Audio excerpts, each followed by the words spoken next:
Meskipun sudah purna tugas, Presiden ke-7 Republik Indonesia Joko Widodo dianggap masih memiliki pengaruh kuat di negeri ini.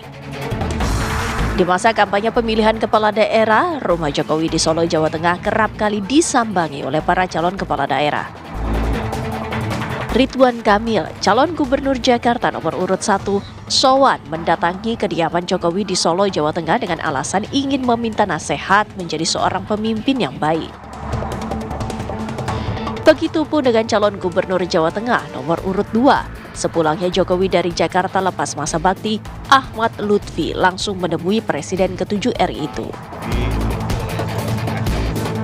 Tidak hanya calon kepala daerah, belum 1 bulan, Presiden Prabowo pun menemui Jokowi di kediamannya untuk berbincang dan menikmati jamuan di Solo, Jawa Tengah. Tim TV One mengabarkan. Ya, lantas apa yang membuat pesona dari Presiden RI ke-7 walaupun sudah purna tugas ini masih tetap menawan? Itu akan menjadi topik pembahasan kita, dialog utama kita malam hari ini. Saya mau sapa sejumlah narasumber satu persatu dari yang sudah hadir di studio Pulau Gadung. Terima kasih Prof. Ibnu Ahmad, pengamat politik, guru besar ilmu politik UI. Selamat malam, Prof. Selamat malam, Mbak. Sehat, Prof? Alhamdulillah. Alhamdulillah sehat. Oke, selain Prof. Ibnu juga hadir beberapa narasumber kita melalui sambungan Zoom. Saya mau sapa satu persatu, ada Sekjen PAN, Mas Edi Suparno. Selamat malam, Mas Edi. Selamat malam, Assalamualaikum. Mantan Sekjen. Mantan Sekjen PAN, oke, baik.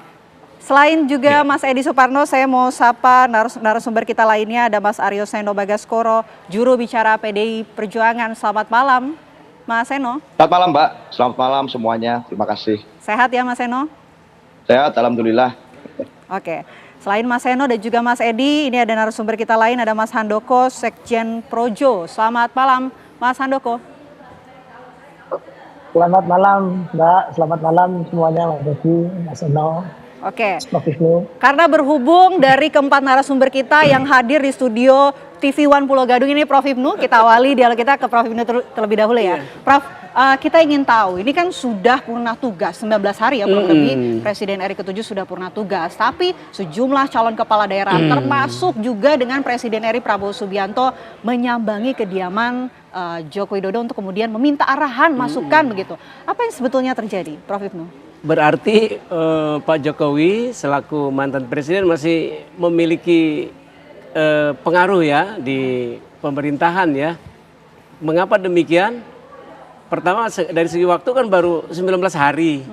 Yang kedua jangan lupa ada 17 menteri kurang lebih ya yang masa Presiden Jokowi yang kemudian ikut serta juga sekarang di kabinet Pak Prabowo.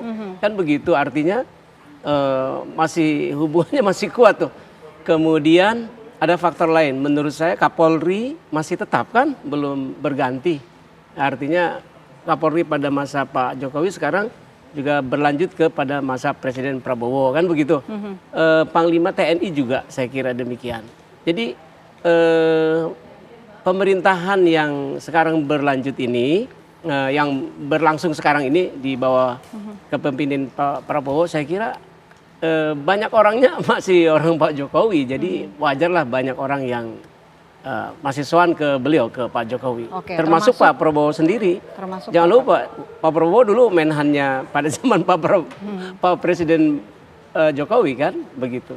Jadi kekuatannya masihlah belum berganti, kecuali nanti suatu saat mungkin ada reshuffle kabinet ya, misal ini ada orang-orang yang dulunya pada zaman Pak Jokowi itu menteri diganti, lalu ada pejabat penting pada masa Pak Jokowi lalu diganti oleh Pak Prabowo, kan itu biasanya peralihan tuh di situ kelihatan. Tapi kalau masih tetap pengaruhnya masih hubungan baik masih terjamin begitu maksudnya. Jadi bisa dikatakan karena ini masih 19 hari, begitupun juga Dan dengan diisi, jajaran menterinya diisi gitu di ya. lokasi-lokasi strategis ya, di tempat-tempat strategis, ya. dan masih dianggap bisa memberikan pengaruh yang kuat begitu sampai dengan saat ini. Tapi kami ingin tahu sampai kapan kira-kira pengaruh kuat dari Jokowi ini masih tetap ada begitu? Kita lihat nanti ada nggak reshuffle ya, reshuffle pergantian menteri, pergantian pimpinan jabatan-jabatan penting pada masa itu diangkat oleh Pak Presiden Jokowi. Kali ini misalnya ada pergantian, alasan reshuffle, ada alasan pergantian jabatan gitu. Nah itu nanti udah mulai kelihatan tuh peralihannya, aura politiknya agak berbeda dengan yang sebelumnya. Biasanya begitu. Oke. Berarti menunggu reshuffle begitu ya? Reshuffle atau pergantian kabinet. jabatan-jabatan, Baik. pergantian jabatan-jabatan penting yang sebelumnya diangkat oleh Pak Presiden Jokowi gitu. Baik, Prof. Menarik, kita langsung menuju ke Mas Seno. Kalau begitu, Mas Seno, dari PDI Perjuangan ini melihatnya seperti apa? Apakah Presiden RI ke-7 Joko Widodo juga masih memiliki pengaruh yang kuat sampai dengan saat ini, Mas Seno? Ya, satu, setidaknya ada beberapa catatan yang saya rasa perlu saya sampaikan hari ini. Yang pertama sebenarnya catatan yang paling mencolok adalah bahwa kalau dulu ada kecurigaan publik bahwa biasanya yang terjadi pada saat Pak Jokowi berstatement itu ada namanya rumus kebalikan di netizen. Nah hari ini itu terjadi. Beberapa waktu yang lalu kan Pak Jokowi mengatakan bahwa akan pulang ke Solo pasca selesai purna menjadi seorang presiden. Tentu secara perspektif publik, pulang ke Solo itu kan asumsinya, itu kan diartikan ya tidak akan ikut terlibat cawe-cawe di dalam politik lagi, tidak akan cawe-cawe dalam pilkada. Tapi kan hari ini banyak calon-calon kepala daerah yang melakukan suatu sowan, entah dipanggil untuk bertemu di Solo. Maka itu kecurigaan publik bahwa Pak Jokowi akan beristirahat dari dunia politik itu ternyata tidak terjadi. Yang pertama. Yang kedua, sebenarnya bukan hal yang mengejutkan kalau kita melihat bahwa Pak Jokowi akan terlibat di dalam proses politik. Meskipun tentu saja sebagai seorang warga negara, kita juga mengharapkan bahwa beliau bisa kemudian menjadi negarawan. Tapi kan tidak. Hari ini memilih untuk turun kasta, gitu ya, ikut terlibat lagi di dalam proses politik itu dengan berinteraksi, berkomunikasi dengan para calon kepala daerah. Nah, dalam konteks itu bukan hal yang mengejutkan sebetulnya kalau kita melihat suatu rangkaian peristiwa yang terjadi sepanjang pemilu presiden dan pemilu legislatif kemarin. Bukan hal yang mengejutkan bagi publik, bukan hal yang mengejutkan bagi banyak orang bahwa ya ambisi politik Pak Jokowi tentu masih ada. Nah, dalam hal ini saya rasa yang perlu diwaspadai dan menjadi catatan penting bagi semua adalah apa yang disampaikan oleh banyak pengamat, banyak peneliti, termasuk apa yang disampaikan di awal tadi. Bahwa masih banyak sebetulnya orang-orang di dalam pemerintahan saat ini itu yang duduk di jabatan pemerintahan di era Pak Jokowi. Katakan ada Kapolri di situ, ada Panglima TNI di situ, dan turunannya pejabat yang lain pun banyak. Nah, dalam konteks ini tentu ada emotional bonding yang dibangun. Ada juga PLT kepala daerah yang saat ini masih bertugas. Tentu kita ingin demokrasi yang terjadi melalui pilkada besok dapat dijamin kualitasnya. Sebagaimana arahan Pak Prabowo, Presiden ke-8. Beliau menyampaikan bahwa pilkada harus menjadi milik rakyat, kesetiaan tidak boleh pada orang, tetapi pada bangsa dan negara. Tidak boleh ada intervensi.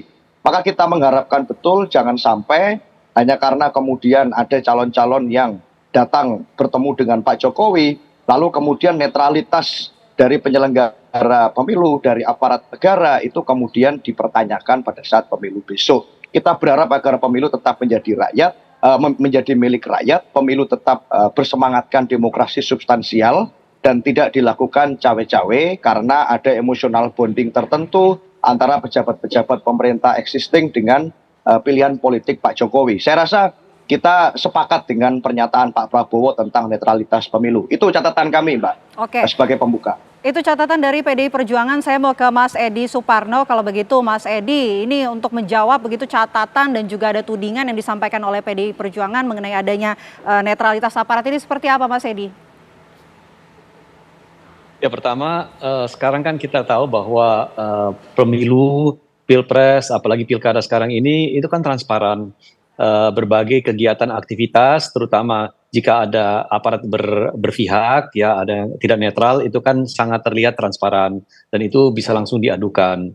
Tetapi saya melihat bahwa fenomena Pak Jokowi saat ini jangan disalahartikan bahwa itu sudah adalah cikal bakal untuk kemudian melakukan tindakan pilkada yang berat sebelah atau tidak netral. Ya, kita lihat ya bahwa berbeda dengan kepala-kepala negara tidak hanya di Indonesia tetapi di seluruh dunia, ketika yang bersangkutan menjabat di awal itu biasanya approval rating, tingkat persetujuan masyarakatnya tinggi sekali.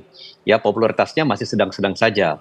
Nah, nanti ketika beliau itu sudah mau lengser, itu approval ratingnya drop meskipun popularitasnya tinggi. tingkat pengenalannya tinggi. Nah, Pak Jokowi ini berbeda. Pada saat beliau mau lengser, approval ratingnya tuh tinggi sekali. Dan popularitasnya juga sangat tinggi. Bahkan ini fenomena yang unik disampaikan juga oleh mantan Perdana Menteri Inggris Tony Blair, bahwa ini hanya terjadi satu-satunya di Indonesia. Itu ada di dalam bukunya tentang kepemimpinan di abad 21. Nah, ini yang membuat Pak Jokowi memiliki kapital atau modal sosial yang besar, beliau tidak memiliki formal authority, tapi beliau memiliki moral authority yang besar. Ya, sehingga dalam hal ini ketika Pak Jokowi kemudian menerima kepala daerah dan mengirimkan sinyal, misalkan saja ya simpati kepada kepala daerah tertentu, ya tentu itu akan mempengaruhi pilihan warga.